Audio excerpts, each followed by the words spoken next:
Salut à toutes et à tous, c'est Erwan Lovray, on se retrouve donc pour la 34e journée de Ligue de BKT. Non, je ne me trompe pas, c'est la 34e journée, c'est un match hors retard qu'on va jouer contre le FC Toulouse, donc le TFC. Donc c'est parti pour cette vidéo avant match, Le Havre TFC.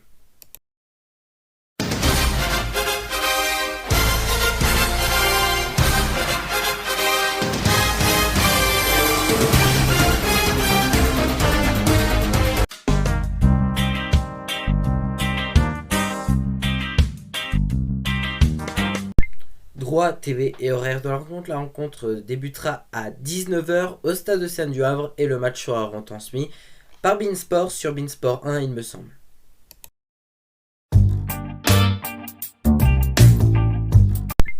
Résultats et classement des deux équipes. On va commencer par les locaux, les Havrais, qui ne sont pas encore maintenus officiellement dans cette saison.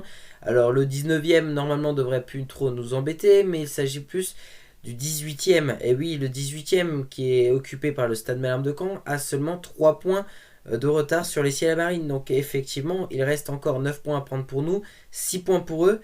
Donc on n'est pas encore maintenu, même en cas de victoire, le HAC ne serait pas officiellement maintenu.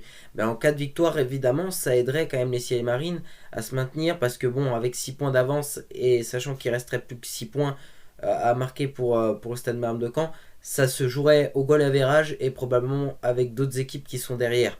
Donc voilà, le HAC doit gagner contre le TFC. Alors le bilan de saison du HAC, donc c'est un peu catastrophique, hein, 9 victoires, 14 nuls, 12 défaites. Ce qui fait que le HAC se place à la 14e place avec un match en moins, on va quand même le préciser, et 41 points en tout dans cette saison. Donc c'est vraiment faible.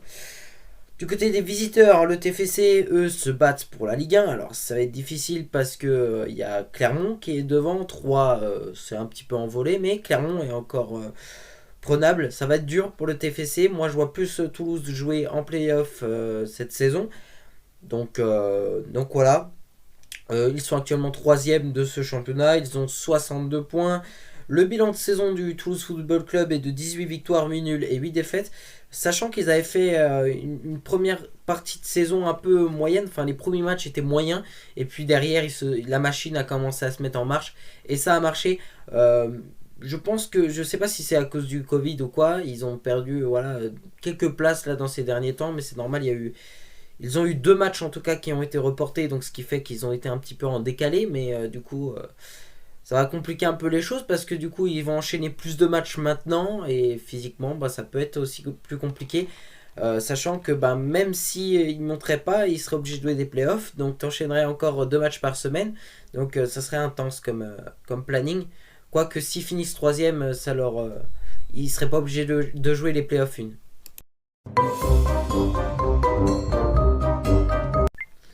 Oh là là, hâte d'être à la fin de cette saison catastrophique, hein. On entend tout actuellement sur les réseaux concernant le hack, des tensions dans le club, les joueurs veulent aller voir le président euh, pour se plaindre a priori de Monsieur Le Guen. Il y a plein de sujets, honnêtement, je ne sais pas si c'est vrai, mais avec toutes ces informations, je pense qu'il y a quand même une partie de vérité là-dedans, et c'est relativement inquiétant, ce qui se passe du côté des Ciels Marines. C'est inquiétant, mais ça peut aussi permettre de repartir sur de nouvelles bases, sur quelque chose de nouveau pour la saison prochaine, parce que cette saison elle est juste catastrophique, hein. Ça faisait, je sais pas, je pense que c'est la pire saison du hack depuis que le hack est en Ligue 2. C'est et j'ai envie de dire heureusement qu'il n'y a pas de public dans le stade, parce que je pense qu'il y aurait déjà eu des envahissements de terrain ou voilà, des preuves de mécontentement de la part des supporters Ciel Marines. Mais moi je suis totalement déçu actuellement de tout ce qui se passe au club. Donc voilà, hâte d'être à cette fin de saison. Alors bien sûr, faut réussir à se maintenir. Alors normalement, d'un côté, j'ai l'inquiétude parce que si on perd contre Toulouse et qu'on enchaîne une défaite face à VA, ça peut être la catastrophe.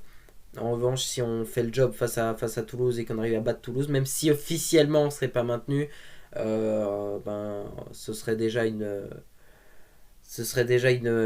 chose de bien faite, parce que si on gagne, normalement, on ne devrait pas être trop inquiété. Concernant le sportif, bon, voilà, on va pas revenir sur la défaite face à Chambly samedi soir. Une défaite qui est juste inacceptable, hein, quand tu es censé mener 3-0 à la mi-temps et que tu fournis pas d'efforts pour gagner le match. C'est aussi une question de volonté pour les joueurs. Donc moi je vais pas revenir sur cette défaite, je reviens juste sur ce match face à Toulouse.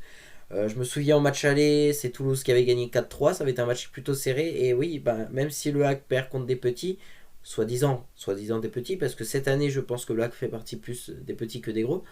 Mais contre les grosses équipes, on n'était pas si mauvais que ça, honnêtement. Face à 3 au match aller, on n'avait pas perdu. Face à Toulouse, bon, on perd d'un but. Face à Clermont, on fait match nul. Il me semble qu'on fait 2 matchs nuls contre eux cette saison. Donc voilà, on n'est pas ridicule contre les grosses équipes et j'espère que que le HAC ne sera pas ridicule tout simplement ce soir. Et surtout que le HAC arrache cette victoire pour un petit peu nous rassurer. Peut-être que les joueurs seront un peu plus motivés, même si effectivement le HAC a énormément de difficultés cette saison à domicile. Je ne sais pas si c'est dû parce qu'il n'y a pas de public ou quoi, mais il y a une sorte de malédiction qui nous hante tout simplement à domicile. Après, faut pas dire toujours malédiction, malédiction. Si tu joues pas, tu ne gagnes pas. Voilà, clairement c'est ça.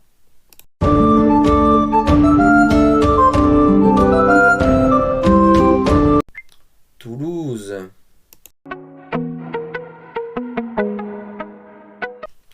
On avait un match animé entre Toulouse et Le Havre au match aller. J'espère que ce sera le cas ce soir. Mais je verrai un 3-2 pour le HAC. Voilà, ce sera pas mal. Ce sera un beau match dans l'ensemble. Et désolé, il n'y aura pas de sondage Instagram dans cette vidéo parce que j'ai oublié de le mettre. Donc sur mon Instagram, j'ai oublié de mettre tout simplement le sondage. Donc il n'y aura pas de sondage. Donc excusez-moi. Et voilà, c'est tout pour cette vidéo. Merci à toutes et à tous de l'avoir suivi. Tout de suite, il faut aller dans la description. Il y a les groupes de joueurs pour le match entre le HAC et le TFC. Et moi, je vous retrouve demain pour l'après-match.